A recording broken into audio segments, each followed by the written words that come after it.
right? No, what does he have left? Beans or corn? Beans. And he planned on doing that. He must have been doing it today.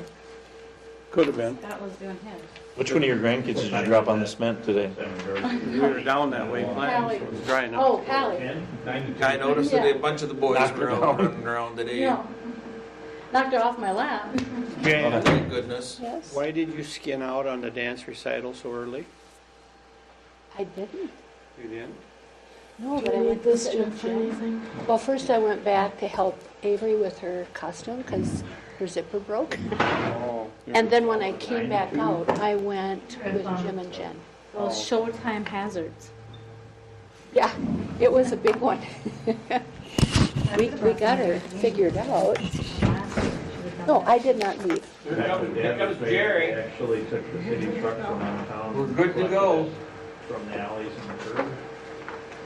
Dad would sort through stuff and send me home with. Where were you sitting? Tom, I didn't need. Tom. I won't when she's having it. Oh, all right, well, now I'll just remind you again. 1 minute.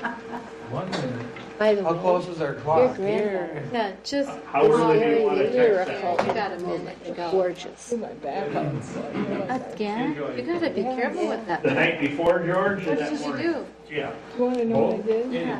All right, I washed dishes. I don't want to wake you up. Well, that'll do it every time. And she would not believe me when I told Keith that's what she said.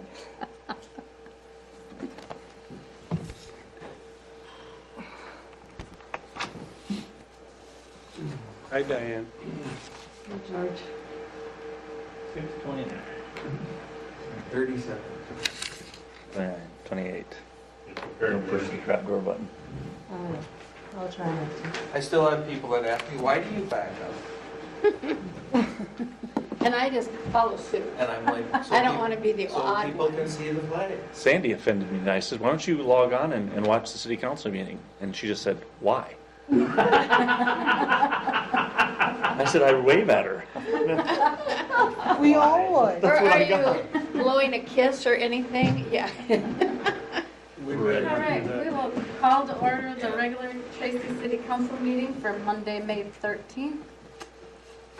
I pledge allegiance to the flag of the United States of America and to the republic for which it stands, one nation under God, indivisible, with liberty and justice for all.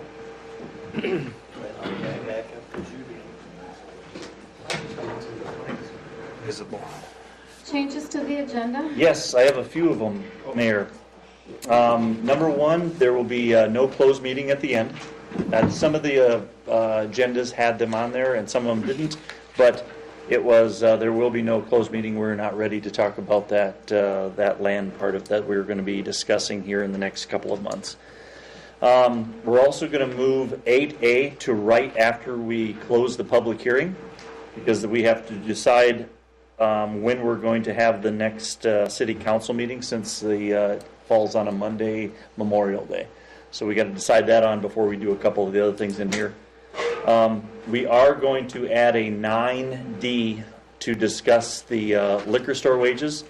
That's actually going to be moved up with Tam coming up and talking about a announcement also for the liquor store, and then we're going to discuss that right away after the public hearing's over also. And then yeah, we're going to bring her up a little bit early. So those are the changes that we've got so far.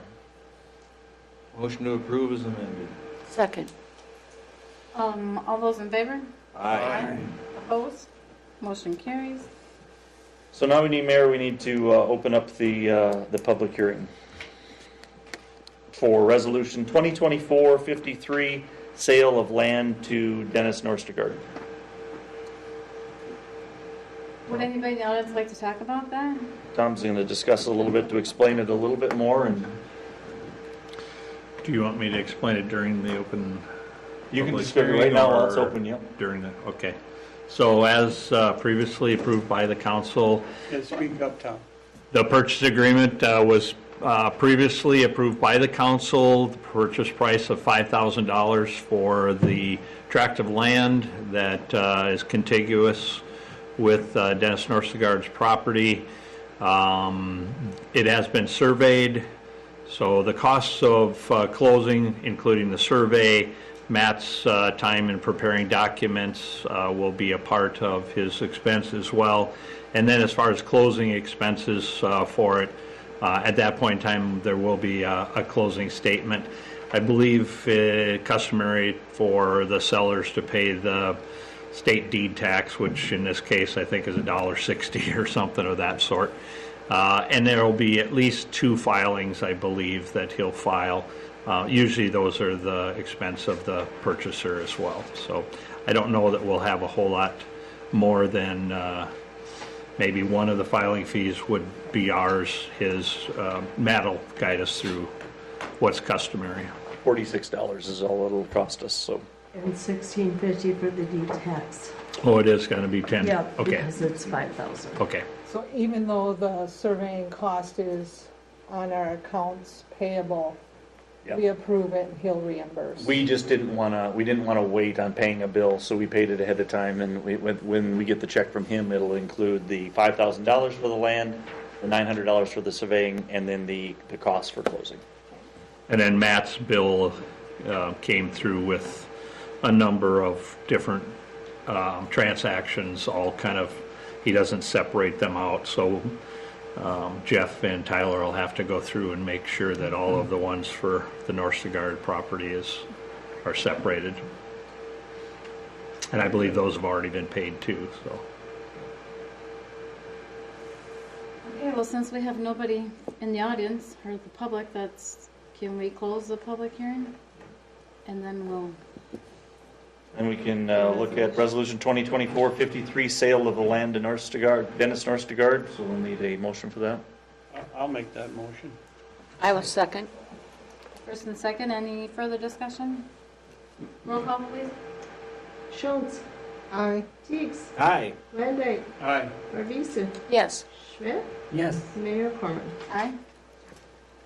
Okay, Mayor, then I'd like to move to 8A right away to set the date for the second council meeting in May, which again, the 27th falls on Memorial Day, so looking for suggestions for, in the past, when I remember a few years ago, it fell on I believe on the Memorial Day, we moved it to Tuesday night. That's a suggestion. So just to make sure that it goes through, like, is there any discussion on that at all? Yes, I'm good with that. Tuesday in the park.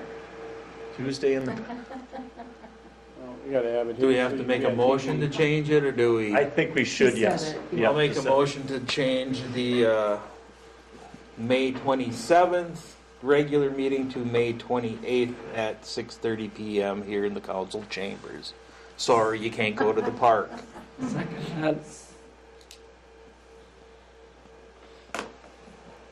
that a second, Seth? Yes. I was laughing, I couldn't. Roll call, please. Van Need Dyke, a roll call for that? not really. No? Okay, all those in favor? Aye. Opposed? Motion carries. All right, Mayor, then I'd like to bring Tam up, the liquor store manager. And so we're going to talk a little bit about some changes that we're making with the wages out there. That doesn't need any kind of vote or anything like that. We just wanted to bring it to the attention of the city council. But first, just under staff reports, and I know it's not the second meeting or in the month, but Tam's got something to talk a little bit about with everybody. So, Hi. Anyway, so we were selected as one of the winners of the Top 100 Retailer Award again this year. So just going to let you know about that. I should have brought the magazine too. Every year the winners like get their picture and all that stuff in the Beverage Dynamic or the magazine that they send out. Anyways, because we won an award, they waived the $649 fee to get into the conference. And then also, I took that same code and put it in like under Stacy, like an employee, and it waived the fee for that one too. So it's a chance to be able to take one of the employees with for morale for them, plus let them be able to go to the conferences, sit in all of the information seminars and that kind of thing too, with no extra expense, because we're already going and we're already paying for the motel. So it's like, that way it's like an employee gets to go and not have to pay for anything. Didn't we also, Tam, get a $400 check from this group also for winning that award, and then we got to spend that $400 on anything we wanted to, or was that something That's different? MMBA. We won a award for $300 for the, yeah. Anyway, so it was funny because in the MMBA conference, I mean, the newsletter they send out, Rogers, the city of Rogers won one of them last year. And it says right in their ad for hiring a new manager, like, so, you know, Rogers Liquor, winner of one of the top 100 retailers, is now looking for a manager. So they think it's pretty special. I think it's pretty special that we've done it 3 years in a row. So I guess I just wanted to bring that up to you guys and let you know, and like to go get our award. Congratulations. So Good thank job, you. Tracy job. Liquor Store. Yeah. Yes. And I really believe that you should be attending that meeting, and I would like to see an employee go also, because they can learn a lot. Well, the nice thing is, it's like the beverage one is like the only, what did they call that? It's like they're the only off-premises retail event in the industry. In fact, last year there was like a store from Alaska that came all the way to St. Louis just for that conference. And they didn't win an award, so they paid the $6.49, you know.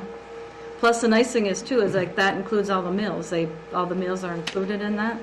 So we won't even have to pay for meals. Huh? Oh, I'm sorry, Chicago this year. But, so at least we don't have to pay for meals either, because it's all included in the fee that we don't have to pay for because we won the award, so.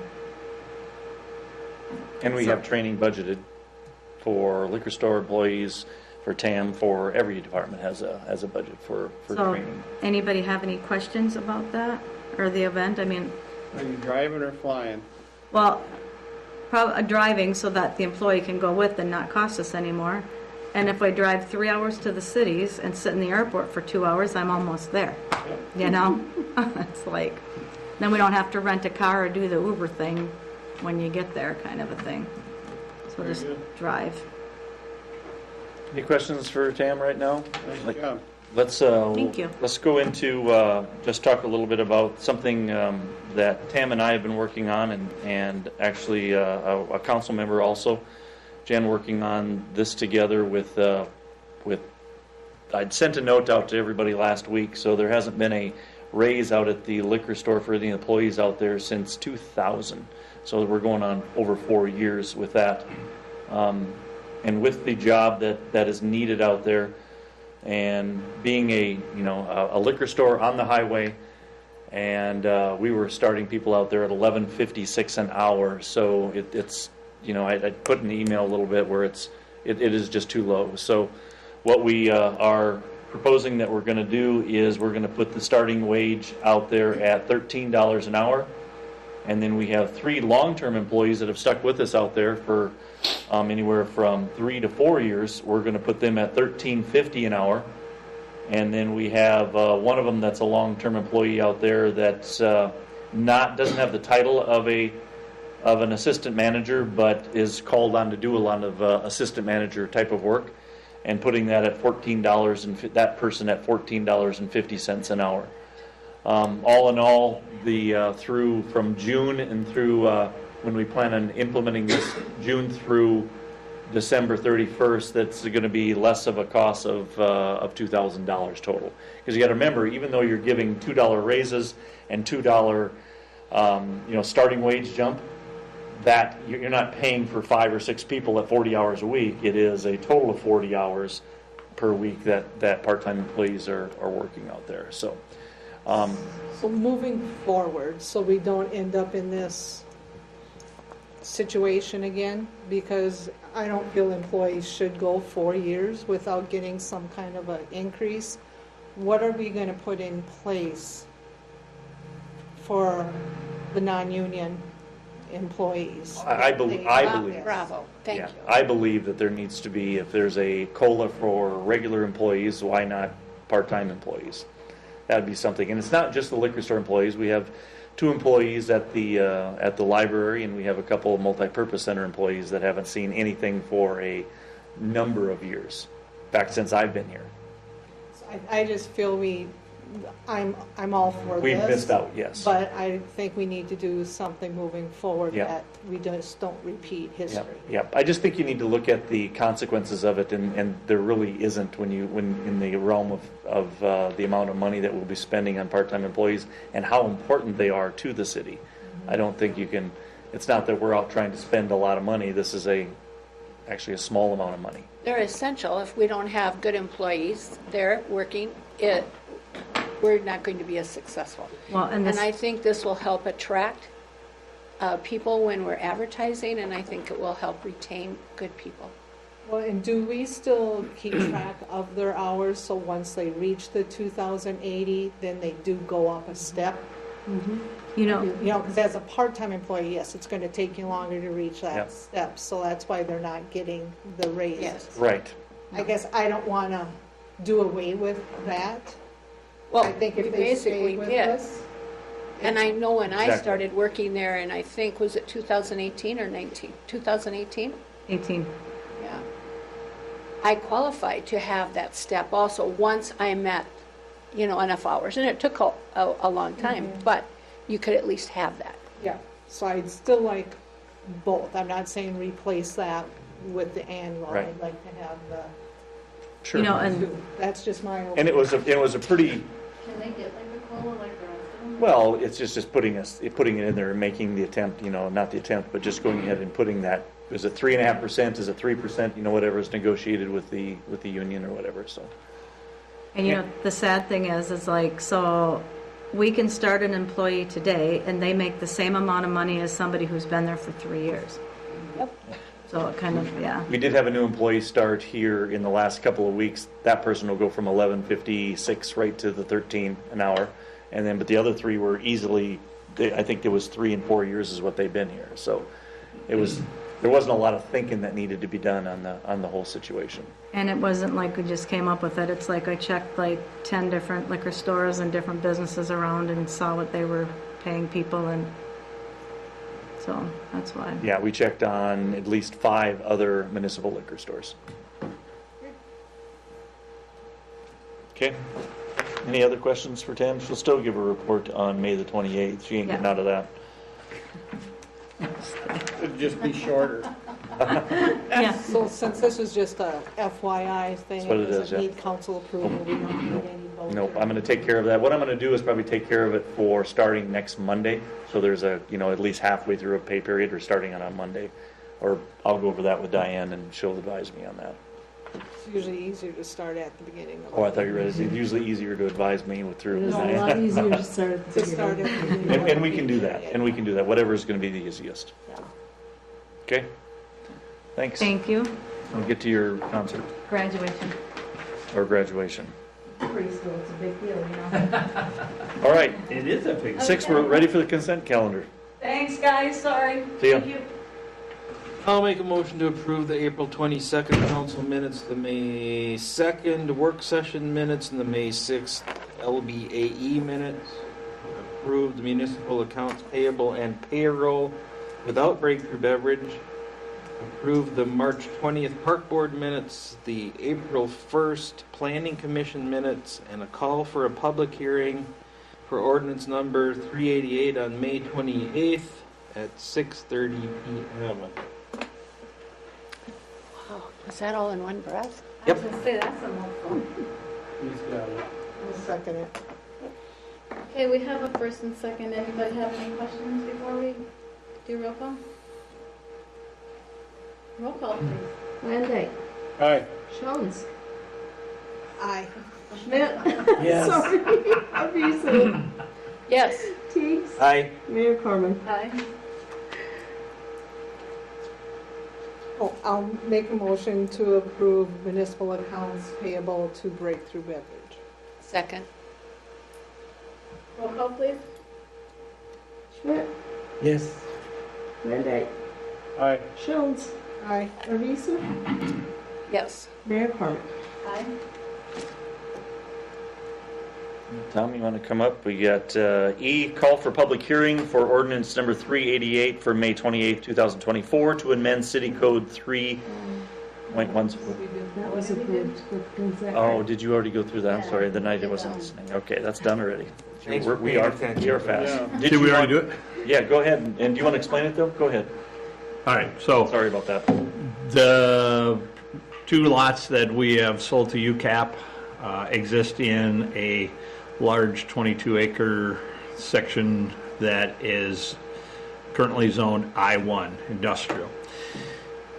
So the initial idea was to accommodate residential on these two lots is to pass a conditional use permit.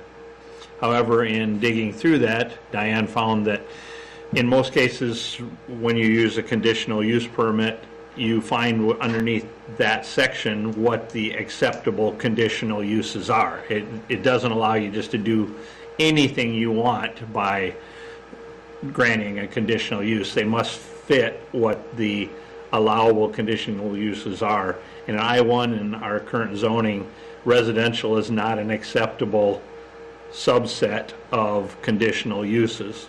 So the steps that Diane has laid out for us are to add residential at this point to the acceptable conditional uses of an I-1.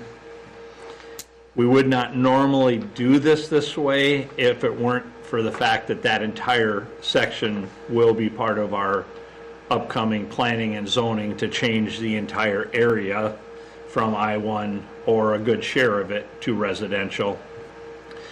Along with that, we'll then be looking at the acceptable conditional uses of all of those zones, I-1, I-2, whatever, and it may or may not then at that point in time have that residential usage underneath that, because it's not ideal. I don't think we want that to be a, now granted, even if it was in there as a acceptable conditional use, you still as a council could say, no, I don't think I want that as a conditional use for that particular I-1 property. Say it was our industrial park and somebody wanted to build in the middle of it. No, that just does not quite fit with what is around it. So you still would not be, you still would be able to make those decisions based upon the submission as it stands and not be held like, okay, well, you did grant a residential in this, you have to do it again. You're never really held to that standard, I don't believe. Each application and each situation is unique to itself, and you have to exercise the right decision making in that. You can't be held responsible because you did something like that before. But as I said, this is unusual. Once that is in there, then we'll be back again for the acceptance of the conditional use for that particular two lots underneath I-1. So it's kind of a two-step process just to kind of get us over that hump where we can. And given really your somewhat tight timelines, we would want to keep this moving right along. That's why we're talking about it this evening, and we will have it kind of, Diane's good about determining, okay, can we make it in the paper sufficient to actually meet the criteria of the, you know, the public meeting, and then shortly thereafter, can we get this and post it, and yeah. We're going to be marching for, you'll see this When, as quickly as we can. when is the potential start for those UCAP? I would think that sometime in June is probably a more realistic picture. I don't think we're going to see anything in the next couple of weeks, you know, with Memorial Day weekend coming up. We have not, I don't know what Shane's timeline is for working with the actual services in the street and up to each of these lots. So we got some work left to do there. I don't think that either of the contractors are pushing at this point in time to try to get anything dug yet. And it's, even though that's a high spot, it's still wet. Might be nice to let everything kind of dry out for another week or two. wasn't exactly done in order of events, but the previous EDA director got a little ahead of himself, and so this probably should have been done 2 steps ago. I think we got that straightened out. Yeah, we got that straight. And You I think? We'll see. I appreciate the research that Diane does, because She that keeps- keeps us where we need to be. Oh, yeah. Yeah, Jeff and I probably would have, for lack of Diane keeping us in line, would have had all this done 3 weeks ago, and then you'd have to redo it anyway, so this works better. Okay. Thank you. Other questions? Thank you. Number 7, conflict of interest. I'll handle this. The Small Cities Development Program residential grant. You remember a few meetings ago, we had anybody who applied for that grant that had anything to do with the city with employment had to fill out a conflict of interest form. We had missed one person on there, and it's actually Russell Boyce, who is on the planning committee. And again, just to reiterate what we said before, being on the planning commission, being on the city council, myself, Tom, no one has any say on who or who does not get a Small Cities Development Program grant, but you have to acknowledge that you are a part of the city, and and he is on the planning commission. So Russell Boyce will be put onto that. He's filled out his forms, and then we'll send something into UCAP just to have him on the list that we put together before. Any questions with that? That doesn't need. There's no vote, no nothing that goes along with that. All right. If there's no questions with that, Mayor and Council communications, we can go right to B. Appoint temporary council member to take the place of the resolution 2024-52, appoint council member for remainder of Tom Dobson's term. So you can have a discussion first, or Yeah, with that, I would like to open it up and see what all of you feel about the 2 candidates that we have. I was happy that we got 2 qualified applicants. Personally, though, since we're only 5.5 months away from the election, I would just assume that we didn't appoint anyone. That's my opinion, but I don't have any objection I to it. think Matt said we had. Charter doesn't allow for that. Yeah, we have to. I asked that question at when that came up, and we were told. So this is a different opinion then. we would talk to Matt, and he said that we have to at least put it out there as long as there was applicants, yes. Well, I'm not against the 2 either, but that being said, we put it out there, doesn't mean we have to act on it. So we could wait for the election. No, Matt says we have to replace. But we have to work at it. I get that. That's the part I got, that we have to work at it. Well, we have 2 applicants. Is that working at it?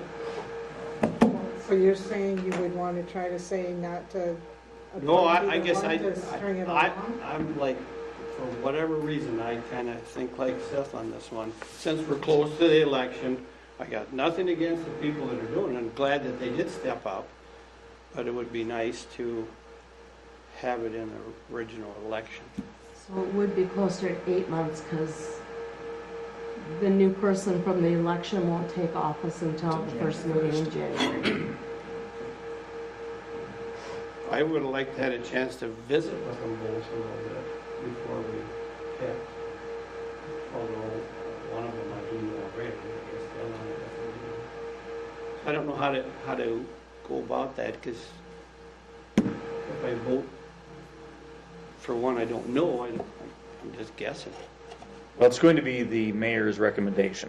She asked for the discussion ahead of time, and that's fine, but it's going to be her recommendation. I just want to say it is nice to have 2 Yes. people that applied, and we have for the other person that doesn't get it, there is the ability to get on the ballot in November to start in January 1st, because we have a few openings coming in November. And we also have charter committee. We have we have 1 person on right now, so there are other things. So it's nice to have more than 1 applicant. With that, Jeff, I did bring up to you my question of, would I even be able to vote on this because of a possible conflict of interest? Yep. And that is, Brian Heinrichs is my boss. And I'm not sure how that figures into things. But I think it's something that I needed to ask. Did you, Just, and that was it, though. We don't, I mean, you really don't have that, you're voting on that person, so I don't know that it would be a conflict of interest on that. I think that's really up to you and your chair, if you want to abstain from voting, depending on who gets picked here. Because there's no financial gain or anything. She might get her. I just got one. Actually, I'll be retired by the time my next raise comes around. And that's based on my department head anyway. She's the one that makes the recommendation. I don't feel there would be a conflict of interest at all. I mean, that's, After reading through their things, I am a little uneasy on the Skyping part. I think, and I realize it happens in emergencies, such as the mayor when she had her issues, but it's nice if you can attend the meeting. It'd be something we'd have to work through, but I'm not saying that we wouldn't be able to work through. I think there would be some more, I think we have to be Yeah. willing to work through it. Yeah. Legally. we Yeah, have. yeah. And I know that I had a discussion with Rob, with this person about that. And he said that in the summertime we wouldn't have a problem getting here, it's just in the wintertime maybe might be a problem. Because we hold a lot of meetings at the library, those sorts of things, which, again, we could make accommodation for. We'd have to be planning. Because there's more meetings than just our regular council meetings. We have special meetings, we have work group meetings, I'm not sure if even the public is aware that there are more than meetings that get televised here twice a month. there's a lot of Committee options that come along with this. I mean, the person that you decide on tonight might not like it and doesn't put their name on the ballot in November. And then the Well- other person could put their name on the ballot and they both could get in, or neither one of them could get in. Right. I mean, it still comes to getting on the ballot in November. Well, I think what it enables whoever has it is to see if it's something that they really like and want to do. It gives them that toe in the door, but no obligation that they have to run again. It gives them that feeling of what city government is about. I guess that's how I got on the council. I was think a lot of appointed. us were. I was way back in I think I stubbed my Eight. toe in the door. 82. I was appointed. So you do get sucked in. Yeah. Well, Tom, you were too. weren't Some you? of us are just foolish enough to get voted in. All right. So, Mayor, Right. Well, does somebody have a motion before she has a recommendation? I don't think that's an issue. We don't need an emotion, do we? No, No, correct. This is an So appointment. she needs to Recommend. recommend, Recommends and then you guys make a motion to approve her recommendation. I think they are both good candidates. It's Yeah. it's a toss-up. And so no matter which one we pick, I would hope they both would reapply for election. Me Absolutely, too. 'Cause I absolutely. do think they would both be both of them would be very good on. good on the council. Yep. So I don't know, flip a coin. It's up to you, Mayor. That's why you wear the big hat. Big bucks. Mm-hmm. Oh, well,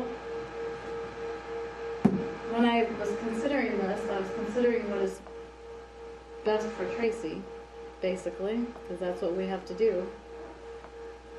So, my nomination is Brian. Right? Yep. I remember his last name. Okay. So, So then we need a motion after that. So I'll make a motion, so is it the 2024-52? 2024-52, appoint council member for remainder of Tom Dobson's term. And that would be Brian Heinrichs. I'll second that. First and second, any further discussion?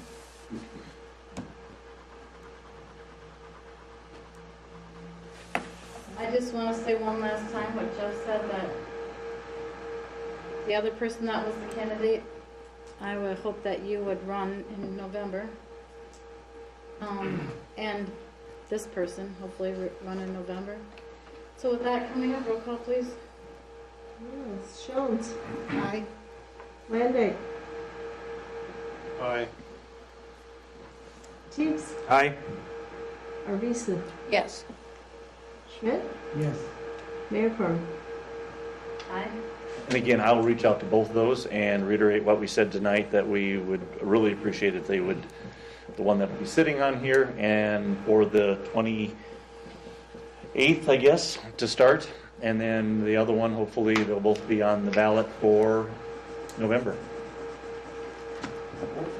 and or other things. Okay. All right, Mayor, we'll move on. Appoint pro tem mayor, since Tom's, I was just ready to dismissal. Tom's leaving the council and taking over the EDA position. We need a pro temp. So do you have any recommendations for that, Mayor, with all the decisions? Well, I do, because I had a volunteer that volunteered to take over that spot for us, which was George Landay. Yeah, So, I stubbed my toe again. Okay. So we need the same thing. We need a motion. I would make a motion to have George Landite as our mayor pro tem. You just want to sign your name, don't you? I'm just writing it now, so I don't forget. I'll second it. first and second, any other discussion? Roll call, please. Teagues, Aye. Arvisa, Yes. Schmidt, Yes. Jones, Aye. Landay. I get to vote? Yep, you can if you want. Say abstain. Yes. Okay. And Mayor Corman. Aye. I was telling you, no, you teach me how. All right, let's move on to number 9, staff reports. We got a couple of them on here that I'd like to discuss. The first one, just to discuss the softball fields and updates. And again, I put it into an email to everybody, but I also think that you all need to really take a drive out there and look at what the school has done to that facility out there to make it into a fast pitch girls softball and Little League baseball facility. And the things that they're planning on doing, and I won't dwell on it, and if Shane wants to add some things to it, we're going to leave one of the softball fields out there the same, where there'll be I'll just call it a men's slow pitch softball, fences and everything. But they're going to work on the other field, which is the one to the north, which is going to have permanent fencing for a home run fence, however you want to call it. That will be at that 235 feet, and then they'll move the home plate out. They're going to put new backstops in, again, new fences, new dugouts that are going to be in the ground that'll be covered up. And that, along with a storage shed that they plan on putting out there, that we're going to be giving them a little bit of help, or Shane's crew is going to be giving them a little help out there. It's going to be a facility that you won't see around the area, for fast, maybe Marshall with that new facility, brand new facility they spent all that money on over there. But this is a nice facility with the upper deck on the where they have the announcers booth up there, and they really plan on having more tournaments, more Little League tournaments. And just to put everybody at ease, I made some phone calls. Last year we had 8 slow pitch teams during the Boxcar Day tournament, so it's not a 36 or 32 or even 25 team tournament anymore. That's, there's no leagues out here during the week at all.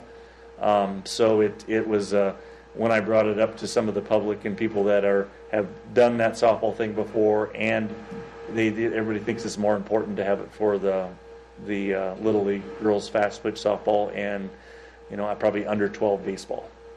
Do we have any out by there a lot? Do we have any restroom facilities, or is that something we need to be working on? There's restroom facilities on the side of it there. We're going to be putting a shed there that Shane's going to help dig a little bit out there. They're measuring that out right now, correct? And there's some other things that they plan on doing out there. And again, nothing that they're doing out there is going to cost us anything but maybe a little bit of time and effort from Shane's crew out there just to make the facility. Now, when we get the building permit and everything else, that's when I'll come back and ask for just to waive the building permit. We can't waive any state permits, correct? Correct. Yep. So we can't waive any state permits that they're going to have to get, but we can waive the building permits for the city since it's a city-owned facility that they're going to be improving. So can we offer to pay for the state permits then? I'd have to see that. I can ask on that, George. I can see what those are when they come in, but So the state portion is actually a surcharge that we have to pay in. The city has the right to waive building permit fees, but they cannot waive the state surcharge. So every building permit that's applied for has a state surcharge as part of it. It's 0.0005% of the valuation. So you're talking probably a few bucks. a few dollars. So When it's a storage shed and improving a field, I don't think the assessor's not going out there. Oh, yeah. Yeah, I thought it was large amounts or. no, it's pretty minimal. So Yep. Anything else you want to add that they plan on doing possibly out there? Maybe a little bit of drainage? yeah, they want to do some lowered, so sunk in dugouts on the north field also.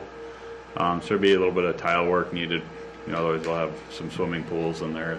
Otherwise, and there is a drain outlet that was left from the sewer project. That still goes into the creek down there. So it used to be a bypass, but it's capped from the sewer, but it's still there as an outlet. So they can tile to that. Talk to them about that. I don't know how far down the road that project's going to be, but it's in the discussion phases right now. Well, this sure sounds like a win-win to me. Oh, Huge. that's awesome. I'm excited, very excited to see it when it's done. Kiddos in town. And they'll start that after Labor Day when they get back into school. So, yeah, It just won't be happening this summer. right. It won't be happening this summer. No, it'll be. Sounds like But they're the going to put the shed up. Shed yes. will, yeah. Okay. That's just a storage shed because But of they the. won't alter the fields so they can be used for the summer the way they are. We need to move everything. The reason they want to put the other storage shed up was it 10 by 15 or was it 10 by 20? That is 8 by 12 or 8 by Okay. 10. It's not real big. But it's to get everything out of there so they can have better concessions out there. Because right now they've got a small storage shed out there, and then they've got everything else is getting stored in the concession stand. Of course, then they've got that second deck up there that you don't want to clutter that up with anything. It's just an all around good idea. It'll bring people to town that we can't decide or we can't keep that out there just for one softball tournament. It was different maybe 20 years ago when there was 36 teams coming out there. It brought a lot of people to town at least for that weekend. But right now, this will bring a lot more people all throughout the summer through girls fast pitch softball and under 12 baseball, which is getting extremely busy and big. Yes. And is it also true then there's no long-term possibility that that land is ever going to be needed for industrial development? There is a what is a storm sewer that runs underneath there? What runs underneath that north field right now? Gas on the south field, down the middle. Right down the middle of it. Okay, because am I right in saying this, that originally that whole area was going to be an industrial park and the ball fields were just kind of initially a temporary thing? We'd had to move those now, yes, but that was never a part of the ISG plan that we went through either. No, Right. In the past. Yeah. it was. So- Yeah, in the past, The gas line runs through the south field, north and south. There's a 4-inch that runs the whole town. The only other thing that runs through there is a sanitary sewer, but it runs between the fields. It doesn't run through the fields. It's right down that service road that runs east and west, and then it heads north after that. So that's the only other utilities that are there. There's water on the south side of it, and that's about it. So. Think we're good? I'll bring that to you with what we're going to be waiving, because we'll have to waive that with your permission, the amount, but I don't know what that is yet, so. Okay, moving on if we can, Mayor. We got B, we got courtesy calls for late water bills. Right now, in 2020, there was a system put into place that where we would give courtesy calls, which has consumed the office in here, and that's when they had an extra person in there making a lot of those phone calls, and so we are going to stop making those courtesy phone calls to people. How we're going to do it is we already had a couple of comments today on, they seen it on their water bill. We already put it on there. So I wanted you all to know that that's already there. We plan on putting something into the newspaper, a little blip in the newspaper. And also we're going to be going through the courtesy calls for the next month, telling people that there's not going to be any courtesy calls after this one. So you get your water bill, it would say if you're in arrears. it's gonna tell you anyway. There's a disconnection notice that goes out and everything. So we are basically covering ourselves 4 different times. Number 1 tonight, being here talking about it. Number 2, it's already on the bill that goes out to everybody. Number 3, it'll be into the newspaper, and then number 4, we're not just going to cut it cold turkey. We're going to go the next month and give everybody another notice by either voicemail or telling them over the phone that this will be the last courtesy call. Okay, courtesy call saying you're in arrears, get in and pay your bill? Yes, Or what is basically, yes. You're not giving them extensions? No.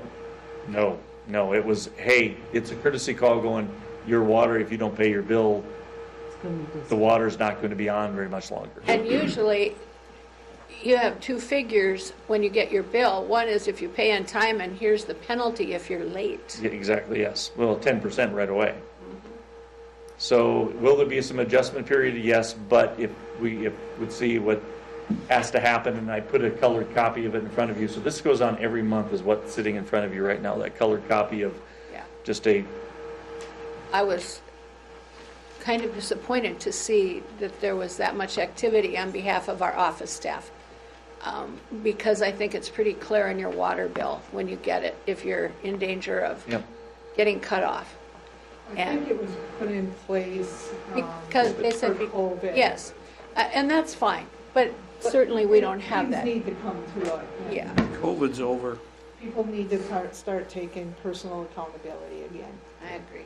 Yep, and who knows on how many of those calls that were courtesy calls they wouldn't have paid on time anyway. I mean, we're giving them a little bit of advance notice. So, and thank you very much for the phone call, but they'll get those phone calls 1 more month. Sounds like a good idea. Okay, I don't need anything on that either. It's getting ready. I just wanted to, for an FYI for all of you. Last thing that I've got on my list is C, agenda packet changes per the city's auditor. The auditor asked us to not have the full packet on the website. So if you looked at the website tonight for the agenda for the city council meetings, they won't, it's still available for people, but they don't want the names and everything sitting out there on the website. So you'll if you look on our website, you're not going to see the anything except for the agenda on the the website just to look at. So we'll still get the email with the whole packet I'll on. email it out to you guys and to Perfect. and department heads. Yep, and if somebody requests one, a hard copy, we will certainly provide it. But there's stuff within the packet that is easily scammed sometimes. There was one city that paid out $1 million for the fire truck Very close. as a Oh, scam because they Very, seen very it. close to here. Yeah.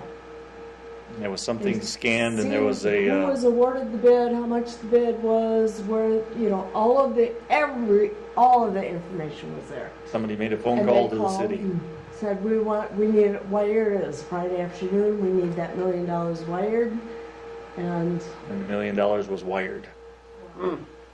because it was something that it was in Lucky they had the making. So it was all, in the packet. it would all would have looked legitimate because it was on the city council, it was approved, it was everything else except it was somebody that was scamming the city. And did they recover the No. million? I'm sure there was some insurance that went along with that, but I don't know if you can even find those people. This is the recommendation. Of the auditor, yes. Follow the recommendation. Yeah. Yep, I'm good with that. If you got any questions on that, she'll be here in June to give her auditor's report too. It's a different world nowadays. Isn't it sad? It is. It's just sad. So, yeah. I always tell them scammers when we talk, like, if you did something good for the world, think of how good this place with the world would be. How do you know it's a scammer? Because then they say nasty things and hang up on you. Yeah. All right, that is all I've got tonight. Motion to- I've got one more thing, Mayor. You'd be quicker than that. I just wanted to say a great big thank you to members of the Park Board, and especially Marianne Ankrum and Connie Anderson for all the work they did in a plant sale that they held for a benefit of improvements to Central Park. They had a big turnout on Saturday. They raised about $1,800, and that's just extra money for our parks due to their hard work. And there were other people that helped them too, but Connie and Marianne really took the lead on that, and they deserve commendation. I do, thank you for bringing that up. Nice job, ladies. Yeah, Motion to adjourn? second. All those in favor? Aye. Opposed? Motion carries. Yeah. 1,800. Yeah. There you are, Fair. Not much to write about tonight.